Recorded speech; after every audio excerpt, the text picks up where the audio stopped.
নমস্কার বন্ধুরা, আজকে তোমাদের জন্য নিয়ে চলে এসেছি একটা মিনি ব্লগ। তো আজকে আমরা যাচ্ছি হলো গাজলডোবা। তো গাজলডোবার থেকে কাঞ্চনজঙ্ঘার ভিউ কেমন দেখা যায় সেটাই আজকে তোমাদের সাথে শেয়ার করব। তো দেখো, পুরো একদম সকাল সকাল পৌঁছে গেছি। সকাল সকাল বলতে এখন হলো সময়টা হলো 7:30 কি 8টা বাজে। তো এখন দেখো পুরো ফাঁকা আর খুব সুন্দর লাগছিল, আর ঠান্ডা ঠান্ডা হাওয়া দিচ্ছিল।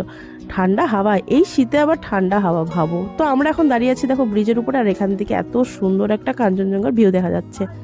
ফোনের ক্যামেরাতে যতটা সুন্দর না আসছে, চোখে কিন্তু অপূর্ব লাগছে দেখতে। তো ব্রিজের থেকে আমরা এখন চলে যাব হলো নৌকা বিহারের ওদিকটায়। দেখো চলে এসেছি নৌকা বিহারের এদিকে। এখান থেকেও কিন্তু দারুণ দেখা যাচ্ছিল। তো এখানে দেখো কাজ চলছে। তো তারপরে এখানে দাঁড়িয়ে আমরা একটুখানি ঠান্ডা ঠান্ডা হাওয়া খেলাম এই শীতে।